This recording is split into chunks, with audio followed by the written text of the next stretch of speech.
all this stuff I wanted to get to, and he would tell me, "Don't worry about that. You'll address that in improv class and these other things." You know, that was hard to kind of accept. This is a round two chat with an old friend, great bass player, just wonderful guy. Can't say enough good things about today's guest. I'm Jason Heath. This is Contrabass Conversations, and we're talking today with Christian Dillingham, who I actually just had on the podcast. Well, not just had, but I talked to him over the summer 2019 at the International Society of Bassists Convention, back when conventions existed. And he has some really cool news that popped up, and I thought, well, we got to chat about this. So Christian is joining the faculty at Indiana University teaching jazz bass. Oh my goodness, what a cool job that is. So we talk about that, just kind of what things are up to in his life. It's just a great update. And this happens so often. I've known Christian for well over a decade.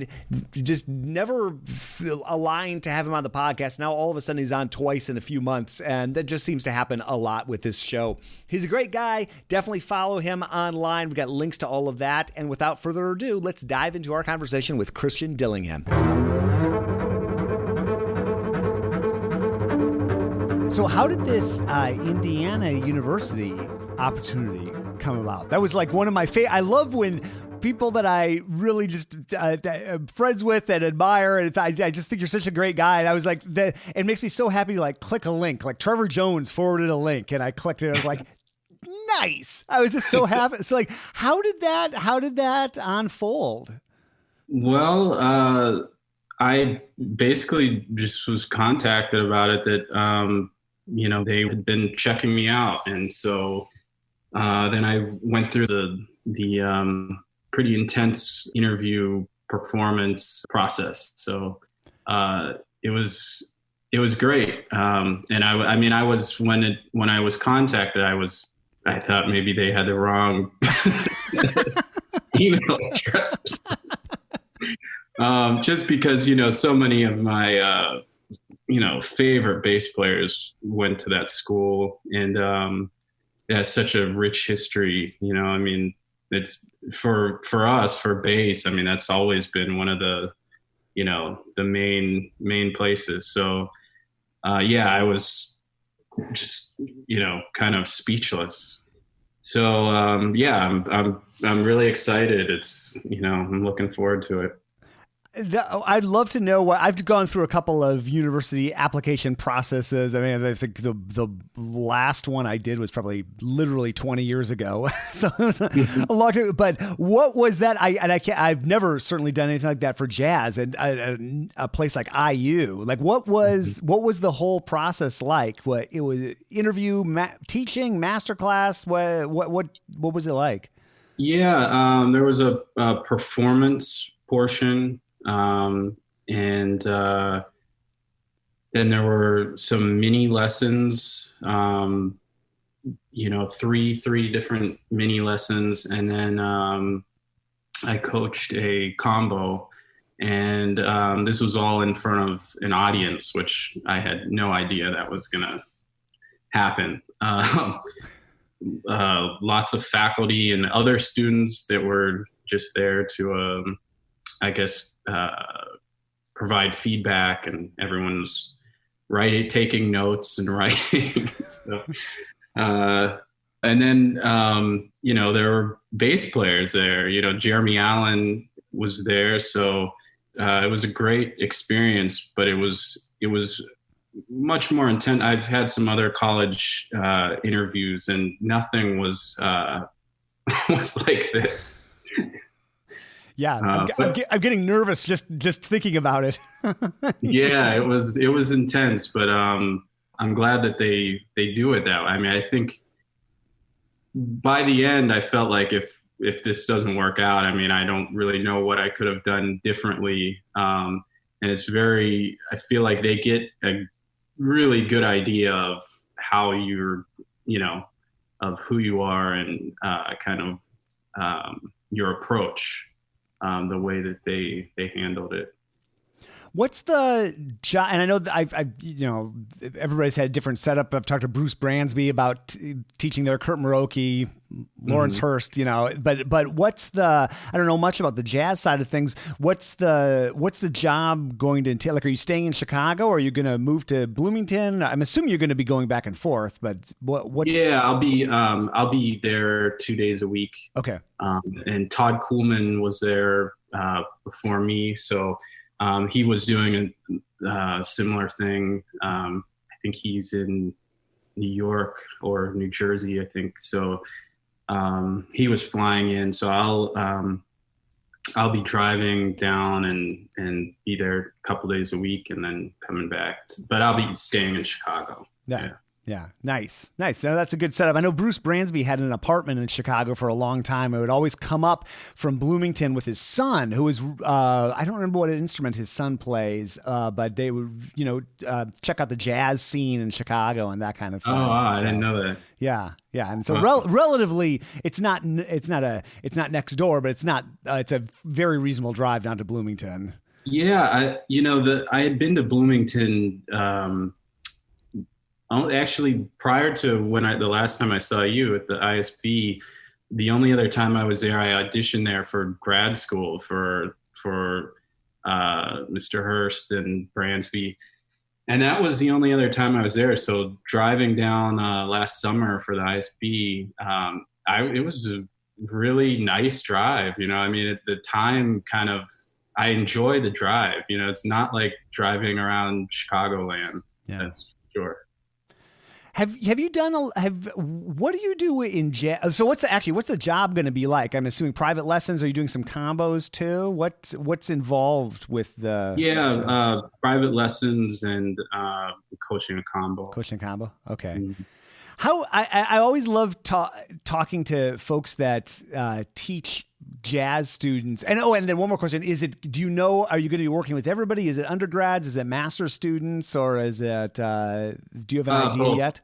Both. Okay.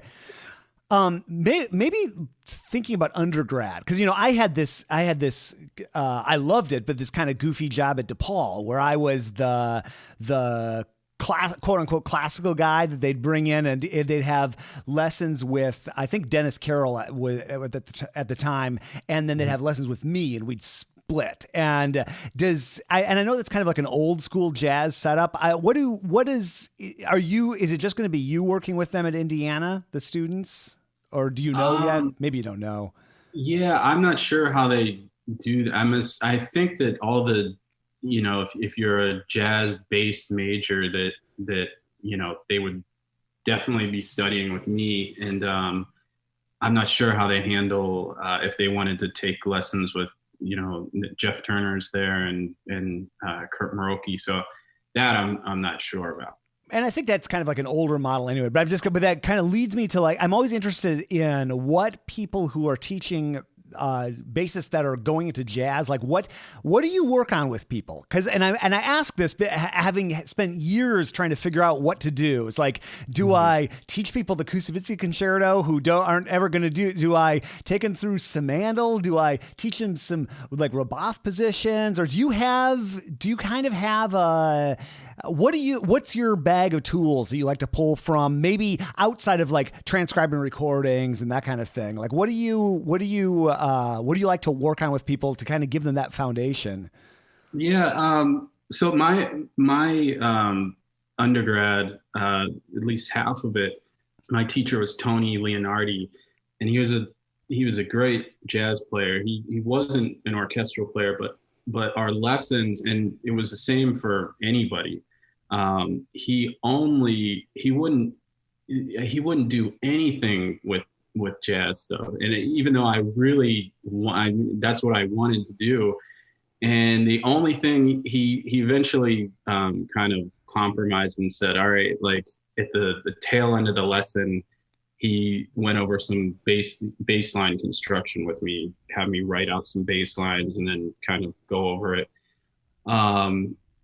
But he would, I was frustrated at first, just because there was all this stuff I wanted to get to, and he would tell me, "Don't worry about that. You'll address that in improv class and these other these other things. That was hard to kind of accept for a while, but I realized, he did that because I really needed technique. I started very late, so just getting around the bass was a problem, and that's what I really needed. So I think that it's really there's no prescription, general prescription. I'd say if a student really needed, some fundamental technique stuff, then we would address that. And if they already had a good foundation, then maybe we wouldn't need to go through all of Simandl, and if they've already done a certain amount of that on their own. So I think it has to do with whatever each person needs at that point where they are.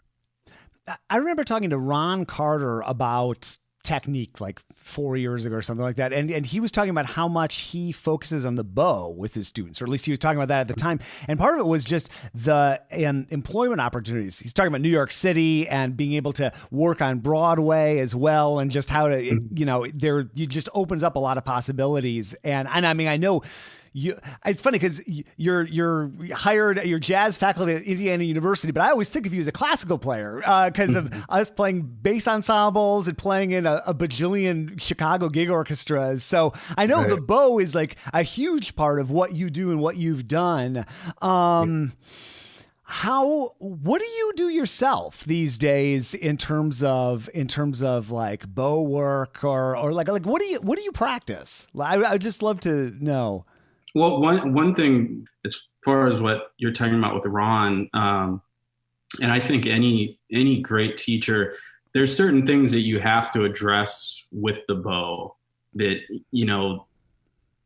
just get exposed. Mm-hmm. There's things with pizzicato that, certain aspects of the left hand that the bow will expose, where maybe pizzicato you can get by with.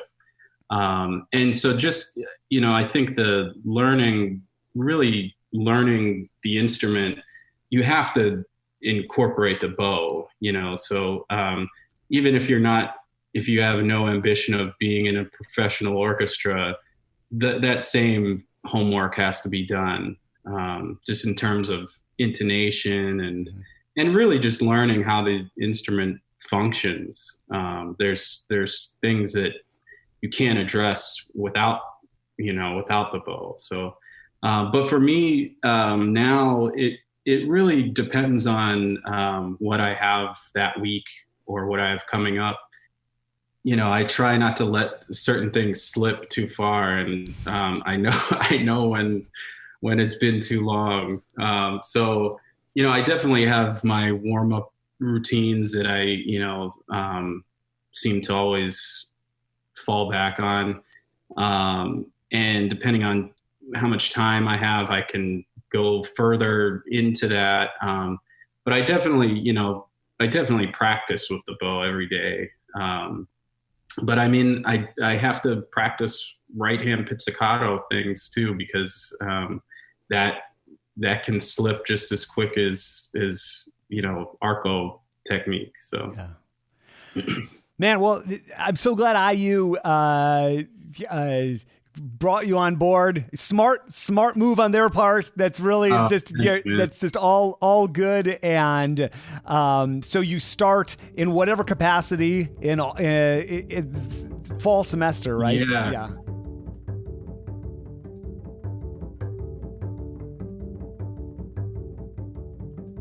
Thank you, Christian. Follow him, folks. ChristianDillingham.com is the website. Some really cool new photos, or they look new to me anyway. I think that they're in Lincoln Park in Chicago. And obviously, from our conversation, Christian lives in Chicago. I miss I don't miss the winters. I got to say that. I don't miss those winters. Lived the majority of my life in harsh winter conditions. So I've grown very soft, very fast here in San Francisco. And I don't think I could go back to that. But I have so many friends there in Chicago. It feels I feel like I never left whenever I go visit. So when I talk to friends of mine from Chicago like Christian, I'm just transported right back there, thinking about my time living all over the city and all the great memories and crazy things that happened to me too, of course. But yeah, good memories. Good people like Christian. And if you've never visited, oh my goodness, what a remarkable city. The architecture of that place, the food, the lakefront of Chicago. You've never been anywhere like, well, maybe, obviously there are other places in the world like that, but summertime Chicago, the beaches and just the whole experience is just really magnificent. So highly recommend it. And I highly recommend following along with Christian again and what he's up to. So thanks for listening. If you have a guest suggestion or just want to say howdy, feedback at contrabassconversations.com will put you in touch with me. And we are everywhere you would be hanging out online. Facebook, YouTube, Twitter. We've got a great community group for the podcast, bass-related group. I think we're up to, I don't even know, 6,000 members, maybe somewhere vaguely around there. I haven't checked recently, but I have checked to see what's being talked about, and I try to weigh in there. So that's a good way to keep the conversation going between the podcasts. Contrabass Conversations is produced by Michael Cooper, Steve Hinchy, Trevor Jones, and Krista Copper, and Mitch Mooring.